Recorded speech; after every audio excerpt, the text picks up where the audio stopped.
ಎಲ್ಲರಿಗೂ ನಮಸ್ಕಾರ. ಇಂದಿನ ವಿಡಿಯೋದ ಶೀರ್ಷಿಕೆ ಶಿವನೊಂದಿಗೆ ಸಂವಾದ.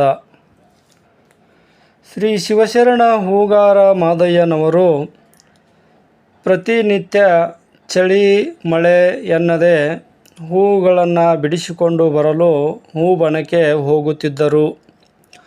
ಒಂದು ದಿನ ಹೂಗಾರ ಮಾದಣ್ಣನ ಕಾಯಕ ನಿಷ್ಠೆಯನ್ನು ಕಂಡು ಶಿವನು ಜಂಗಮ ವೇಷದಲ್ಲಿ ಬಂದು ಪ್ರತ್ಯಕ್ಷನಾದನು.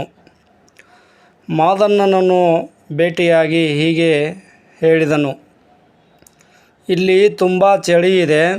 ಈ ಚಳಿಗೆ ಇಡೀ ಬನವೇ ನಡುಗುತ್ತಿದೆ. ಅಲ್ಲಿ ನೋಡು, ಜನರು ಚಳಿಗೆ ಹೆದರಿಕೊಂಡು ಬೆಂಕಿ ಹಚ್ಚಿ ಕಾಸಿಕೊಳ್ಳುತ್ತಿದ್ದಾರೆ. ಮಂಜು ಎಲ್ಲೆಡೆಯೂ ಆವರಿಸಿಕೊಂಡಿದೆ. ಇಂತಹ ಕೊರೆಯುವ ಚಳಿಯಲ್ಲಿ ನಿನಗೆ ಹೂಪತ್ರಿಗಳನ್ನು ತರಲು ಕಳುಹಿಸಿರುವಿರಾ ಆ ನಿರ್ದಯಿ ಶರಣರು ಎಂದು ಕೇಳಿದನು. ನಿನ್ನನ್ನು ನೋಡಿ ನನ್ನ ಮನ ಮರುಗುತ್ತಿದೆ. ಸಾಕು, ಬಿಟ್ಟು ಬಿಡು ಈ ನಿನ್ನ ಕಾಯಕವನ್ನು. ನನ್ನೊಡನೆ ಕೈಲಾಸಕ್ಕೆ ಬಾ, ಅಲ್ಲಿ ನಿನಗೆ ಘನಪದವಿಯನ್ನು ಕೊಡುತ್ತೇನೆ ಎಂದು ಪರಮೇಶ್ವರ ಶಿವಶರಣ ಹೂಗಾರ ಮಾದಯ್ಯನವರಿಗೆ ಹೇಳಿದರು.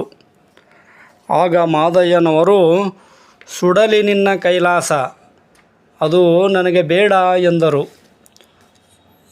ಈ ದಿಟ್ಟತನದ ಮಾತು ಕೇಳಿ ಶಿವನು ಬೆಚ್ಚಿ ಬಿದ್ದನು. ಆಗ ಜಂಗಮ ವೇಷದಲ್ಲಿದ್ದ ಶಿವನು ತನ್ನ ನಿಜ ಸ್ವರೂಪ ತಾಳಿ ಶಿವ ಸಾನ್ನಿಧ್ಯದಲ್ಲಿದ್ದ 8 ಪದವಿಗಳಲ್ಲಿ ಬಂಟೊಂದು ಸಮಾಧಿ ಇದೆ. ಅದು ನೆಂಟನಿಗೆ ನೀಡುವ ಘನಪದವಿ. ಅದನ್ನು ನಿನಗೆ ನೀಡುವೆ, ಬಾ ಕೈಲಾಸಕ್ಕೆಂದು ಹೂಗಾರ ಮಾದಯ್ಯನವರನ್ನು ಹೇಳಿದರು. ಆಗ ಹೂಗಾರ ಮಾದಯ್ಯನವರು, ನನಗೆ ಕೈಲಾಸವಾಗಲಿ ನನಗೆ ಘನಪದವಿಯಾಗಲಿ ಅದು ನನಗೆ ದೊಡ್ಡ ಪದವಿಯಲ್ಲ. ಅದು ಯಾವುದೂ ನನಗೆ ಬೇಡ. ನನಗೆ ನನ್ನ ಕಾಯಕವೇ ದೊಡ್ಡದು. ಭೂಲೋಕವು ಕಾಯಕದ ಭೂಮಿಯಾಗಿದೆ. ಇಲ್ಲಿ ಅನೇಕ ಶರಣೀಯರಿದ್ದಾರೆ. ಅವರೆಲ್ಲರೂ ಮಾನವೀಯತೆಯ ದೃಷ್ಟಿಯಿಂದ ತಮ್ಮ ತಮ್ಮ ಕಾಯಕವನ್ನು ಭಕ್ತಿಯಿಂದ ಮಾಡಿ ಹೆಸರಾಗಿದ್ದಾರೆ. ಇಲ್ಲಿನ ಕಾಯಕದಲ್ಲಿ ಯಾವುದೇ ರೀತಿಯಾಗಿರ್ತಕ್ಕಂಥ ಜಾತಿ ಭೇದಗಳಿಲ್ಲ, ತಾರತಮ್ಯಗಳಿಲ್ಲ. ಎಲ್ಲರಲ್ಲಿಯೂ ಕೂಡ ನಮ್ಮವರೆಂಬ ಭಾವವಿದೆ, ಪ್ರೀತಿ ಪ್ರೇಮವಿದೆ. ಇಲ್ಲಿನ ಒಂದು ಕಾಯಕದಲ್ಲಿ ತೃಪ್ತಿ ಇದೆ. ಕಾಯಕವು ಮಾನವ ಏಕತೆಯನ್ನು ಸಾಧಿಸುವ ಮೂಲ ಮಂತ್ರವಾಗಿದೆ. ಈ ಕಾಯಕವನ್ನು ತನಗಾಗಿ ಮಾಡುವುದಲ್ಲ. ಈ ಕಾಯಕವನ್ನು ತನ್ನವರಿಗಾಗಿ, ತನ್ನ ಕುಟುಂಬಕ್ಕಾಗಿ ಮಾಡುವ ಕೆಲಸವಲ್ಲ. ಅದು ಸ್ವಾವಲಂಬನೆಗಾಗಿ, ಅದು ಸಾಮಾಜಿಕ ಪ್ರಜ್ಞೆಯೊಂದಿಗೆ ಮಾಡುವ ಕರ್ತವ್ಯವಾಗಿದೆ ಅಂತ ಹೇಳ್ತಾರೆ. ಅಷ್ಟೇ ಅಲ್ಲದೆ ಲಿಂಗ ಪೂಜೆಯೂ ಒಂದು ಕಾಯಕವಾಗಿದೆ.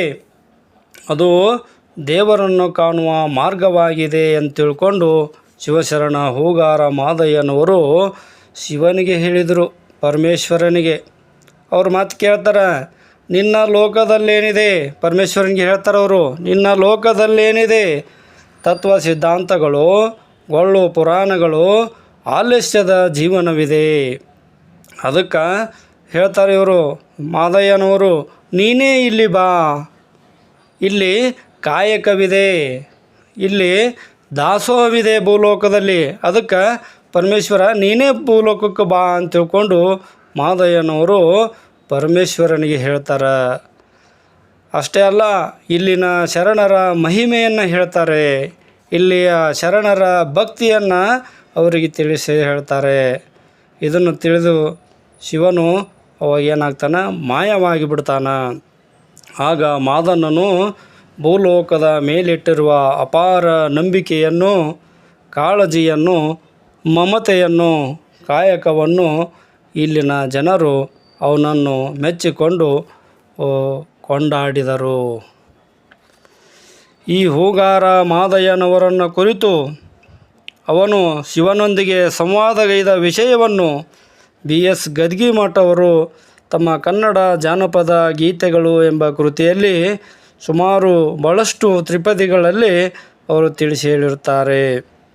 ಅವರು ತ್ರಿಪದಿಗಳು ಯಾವಪ್ಪ ಅಂತಂದರೆ ಹೇಳ್ತಾರೆ, ಚಳಿಗೆ ಬನವೇ ನಡುಗಿ ಬಳಲುತ್ತಿದೆ ಮಾದಯ್ಯ, ಚಳಿಗೆ ಬನವೇ ನಡುಗಿ ಬಳಲುತ್ತಿದೆ ಮಾದಯ್ಯ, ಚಳಿಗಂಜಿ ಹೊಳಲು ಕಿಚ್ಚಿಟ್ಟು ಜನಕಾಸಿ ಸುಳಿ ಹೊಗೆಯ ಮಂಜು ನೋಡಲಿ ಅಂತ ಹೇಳ್ತಾರೆ. ಇನ್ನು ಮುಂದಿನ ತ್ರಿಪದಿ, ಶರಣರೆಲ್ಲರೂ ಕೂಡಿ ಕರುಣೆ ಇಲ್ಲದ ನಿನ್ನೆ ತರಲು ಹೂಪತ್ರಿ ಕಳಿಸಿಹರು, ನಿನ್ನೊಡನೆ ಮರುಗುವೆನು ಎನ್ನ ಎದೆ ಕರಗಿ ಅಂಥೇಳಿ ತ್ರಿಪದಿಯಲ್ಲಿ ಹೇಳ್ತಾರೆ. ಇನ್ನು ಮುಂದಿನ ತ್ರಿಪದಿ, ನಡೆ ನಾವು ಹೋಗೋಣ ಜಡಿಮತಿಗಳೇನು ಬಿಟ್ಟು, ಮೃಡನ ಕೈಲಾಸ ಭುವನಕೆನೆ ಮಾದಯ್ಯ, ಸುಡಲಿ ಬೇಡನಿಗೆ ಕೈಲಾಸ. ಇನ್ನು ಮುಂದಿನ ತ್ರಿಪದಿ, ಕಾಯಕವೇ ಕೈಲಾಸ, ಮಾಯ ಕೊಲ್ಲುವ ಕೆಲಸ, ಆಯು ಬೆಳೆಸುವುದಕ್ಕೆ ಸಾಹಸವು, ಜಗದೊಳಗೆ ಹೇಯ ಸಂಸಾರ ನೀಗುವುದಕ್ಕೆ ಅಂತ ಹೇಳ್ತಾರೆ. ಇನ್ನು ನೆಕ್ಸ್ಟ್, ಹುಚ್ಚೆಂದು ತಿಳಿಯದಲ್ಲಿ ಬೆಚ್ಚಿ ಜಂಗಮ ನಿಂತು, ಮೆಚ್ಚಿ ಶಿವನಾದ ಗಣಪದವ, ನಿನಗಿವೆ ನೆಚ್ಚಿ ನಡೆ ಶರಣ ನನ್ನೊಡನೆ ಅಂಥೇಳಿ ಹೇಳ್ತಾರೆ. ಕೇಳಿ ಮಾದನವಾದ ತಾಳಿ ಶಿವತಾ ಮೌನ, ಹೇಳಿದಲೇ ನಾಚಿ ಬಯಲಾದ ಜಗದೊಳಗೆ, ಕೋಲು ಮಿಂಚಾಗಿ ಮಳೆ ಸುರಿಸಿ.